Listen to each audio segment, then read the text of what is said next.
Welcome back to your Fantasy Football Buddies. I'm Steven Miranda. I'm Jeff Ellis, and we are here for August 2nd, 2011, and we got so much for you. Our top 5 wide receivers we're going to give you. That's right. We're also going to look at some injuries at the wide receiver position. We're going to do another segment of Fantasy Football for James. This time we'll focus on mock drafts. And then finally, we want to tell you guys how to get something that nobody else offers you. Free. We all love free, don't we? Free, we do. Yes, we do. Jeffrey, I just before we begin, that kind of Wonder Twin power. You started it. That's what was that? You all about? started it with the first show. Go back and look did? and see who All right. initiates the fist pump. I thought it was lame. All right, but now we're like Wonder Twin powers. Activate. Shape of a fantasy football champion. There you go. Championship. And you know what? I won a lot of money last year in fantasy football. You did, so and I'd stick with this guy. We look to do it again. Speaking of whom you should follow in fantasy football land, we've got our cheat sheets up, and if you'll go out to NFLRNR.com, That's right. you can find our cheat sheets. And so we're going to talk about our top 5 wide receivers today. All of them are out there, but you can talk about our top 5 right now. There you go. I guarantee you that our 1 and our 2 are going to be exactly the same. Oh, yeah? Maybe not, but possibly. Jeffrey and I have both come out with our own unique list, and why don't we start with our Let's top go 1 5. through 5 at the same time. Number 1, Andre Johnson. Number 2. I mean, now he'll be in the injury segment in a minute, but I think it's early enough. It's not going to affect him.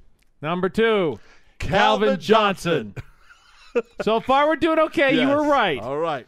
Number 3, Roddy Reggie White. Wayne. Oh, we were close with the R.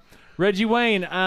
You know what? Wow, they have the same initials. Yeah, exactly. Roddy White, Reggie Wayne. Maybe that's why I got him mixed up. There you go. But, yeah, that's where we differ. And then I've got Roddy White 4th. Well, at 4th, I've got Miles Austin. I got Miles Austin 6th. Okay, so who do you got at number 5? Number 5, I've got Vincent Jackson finishing out my top 5.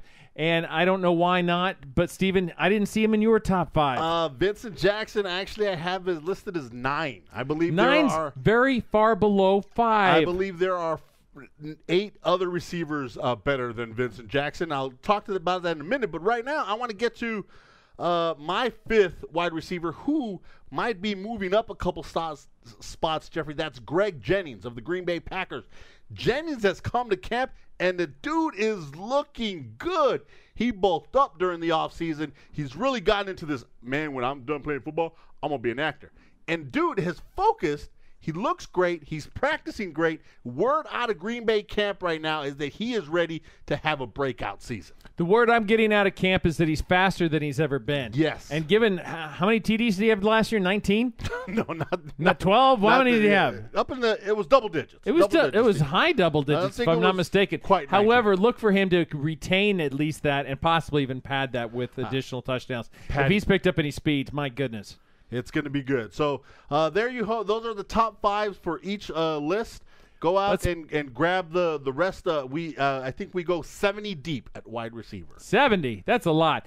So speaking of wide receivers, here's some notable wide receivers that aren't real high on our list, but they've got the ship all banged up, Steven. That's right. And we begin in Cleveland. Ship all banged up. That's right. That's our sound for people that are hurt. Ship all banged up out of Cleveland, Mohamed Massaquoi and Josh Cribbs. Yes, both of those wide receivers. Josh Cribbs dealing with a knee injury. Massaquoi has an ankle injury. We don't know the extent of them, but they're things. Obviously, it's their wheels. And you're going to have to make sure that if you're interested in those guys, take a look at how those injuries progress. The other thing besides the wheels you got to worry about is the hands. And Hines Ward of the Pittsburgh Steelers coming off thumb surgery. Yes. We found out about in the offseason. He's scheduled to begin practicing this weekend. That's right. So, and then finally, our big dog, the guy that we've got number 1 on our list, Andre Johnson, today at training camp, their first practice. He left practice with a dislocated index finger. Hopefully, he comes back soon there, Jeff. We expect him to be coming back soon. And finally, of the notable players that you want to keep an eye on the injury front is running back Montario Hardstay of the Cleveland Browns. And the Cleveland Browns play the ship all banged up again for them because they really are. Ship all banged up. That's for the Browns right there. Finally, fantasy football for James. Let's talk about mock drafts. Oh, You should do them. You should do them often. You should do them early. And if you're a noob, James, you should definitely go out and learn what mock drafts are all about. Let me tell you, you need to get comfortable with the entire process of what an NFL draft is like, of being in the draft room and actually completing a team.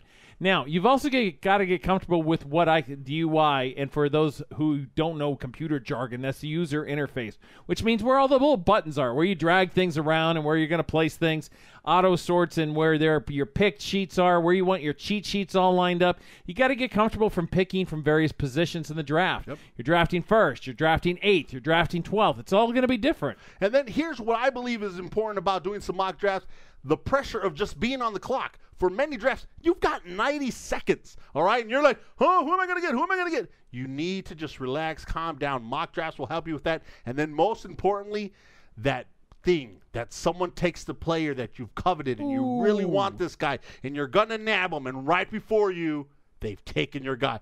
That's something that you learn how to handle in mock drafts, and you're ready to just move on and be a pro. I say if you're a total noob like James, you might want to do it. You have to do at least 4. Steven, how about you? I would say 5, 6 mock drafts. Do the first 4, 5, 6 rounds just so you get used to it. But the more you can do, the better. I plan on doing 2 before we begin drafting this weekend because it's been a year. All our fantasy football leagues are now filled up. It's time to get to it. Drafts start this weekend. I am pumped, Jeffrey. Oh, man, I can't wait. I just want football to start right now. Football will start a week from Thursday, and until then, we're your fantasy football buddies. Do we want a fist pump? Yes. I'm Jeff Ellis. And I'm Steven Miranda. Out!